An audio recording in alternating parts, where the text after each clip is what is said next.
Good afternoon, everyone. I'm Bruce Gordon with the Minnesota Department of Public Safety. Thank you for joining us, and for those of you that are watching online, thank you for being part of our availability today. The Minnesota State Patrol continues to investigate a hit-and-run crash that claimed the life of a 10-year-old girl Friday night in Aitkin County. The Chief of the State Patrol, Colonel Matt Langer, is here to talk about what we're doing to investigate the crash and to also ask for the public's help in that process. Colonel? Thanks everybody for being here today. And as you're already aware, Friday evening in Aitkin County at about 8 p.m., we had a fatal crash involving a 10-year-old girl named Caylin Donovan. She was struck and killed alongside Highway 18 near Mille Lacs Lake. And ever since that time of that crash, the State Patrol and Aitkin County law enforcement officials have been searching for the vehicle that struck Caylin and killed her. So the reason for this news conference today is to ask for the public's help. We ask for you to think about Caylin Donovan and her family and help them try to solve what occurred. Help us try to solve what occurred. So our message today is really quite simple. We're asking for anybody on Highway 18 Friday evening in Aitkin County who saw anything to please call the State Patrol and let us know what you saw. The most insignificant tidbit could prove to be absolutely vital to us solving this case. We're looking for people that saw Caylin before the crash. We're looking for people that saw vehicles that were traveling in the area about the time of the crash, vehicles that may have pulled over somewhere down the road, pulled into a campground, pulled into a gas station, a convenience store.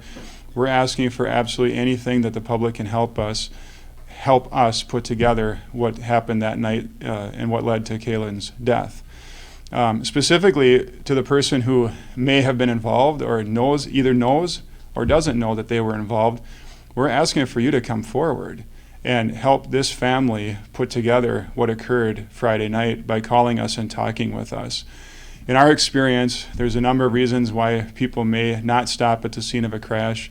On a rare occasion, the person may not know that they were involved in a crash.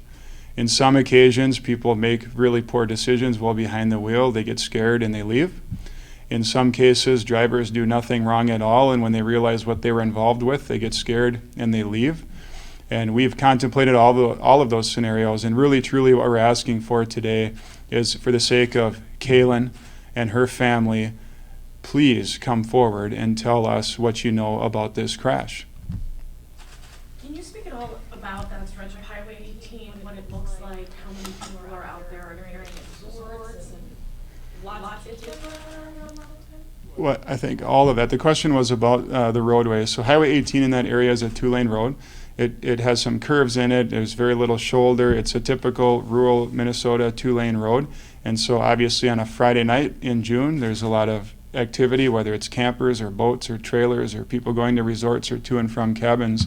And so we're confident that there's people out there that know stuff related to this crash, and that we really look forward to them calling us. Again, whether you saw Caylin before the crash, whether you saw the crash, or whether you saw something suspect, or just now in hindsight you think, geez, I wonder if that person could have been involved, we really urge you to call.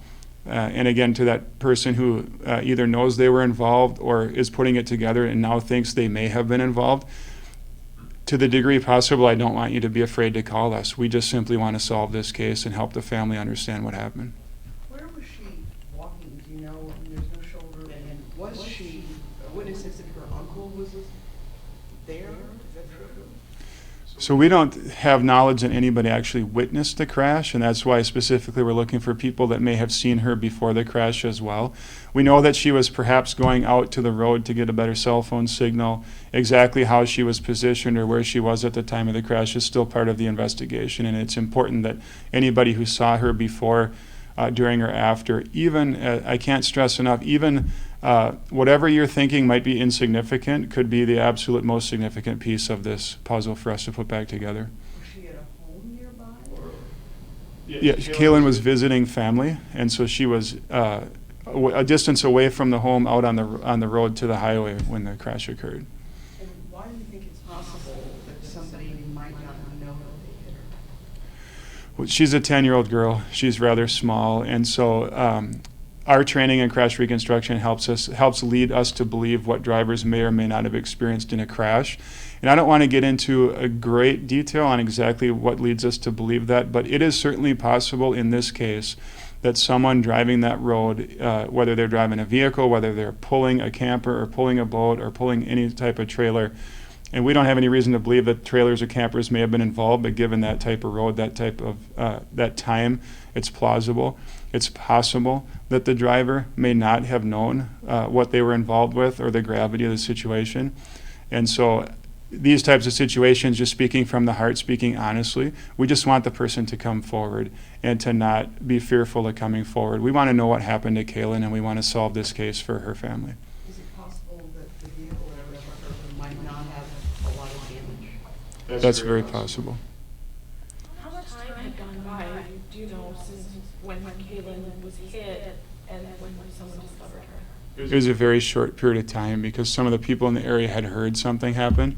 I want to back up to the question that Esme asked about the damage. So if you're a member of the public and you're looking for a vehicle that hit a pedestrian, you may be thinking, I'm looking for a car that has damage, or I'm looking for a broken windshield, or I'm looking for a car that has a bent front fender. It's possible that in this case that there might be very, very little damage. So back to my point that even the most insignificant thing that you realize or that you notice might be the most significant thing for us solving this case. Are there resorts in the area that might have surveillance video, or you guys canvassing for any video that could have been taken? We're doing all of that, so it's a collaborative effort between the State Patrol, the Aitkin County Sheriff's Office, and the Bureau of Criminal Apprehension, and we're leaving no stone unturned to try to figure out how we can get to the bottom of what occurred. Is it true the speed limit on that stretch of road had recently been dropped? And if so, what was the change and when did it happen? I don't have an answer to that question right now. Have there been problems on the stretch of road? No problems that I'm aware of. We have a photo of Caylin so that was given, photos given permission by the family, so hopefully that, I know when I look at the photo, it just makes you stop just a little bit more. It makes it awfully personal, so hopefully that helps people just really pay attention and consider what you can do to help us solve this case. She size of an average under 5 feet tall. Right, yeah, no, she was, Or probably Uh, yeah, I mean, 10-year-old kids aren't very big, so she fit the bill for the average 10-year-old, and kind of goes back to my point that if you're thinking about the State Patrol's looking for a vehicle with damage that hit a person, the damage can be very, very insignificant.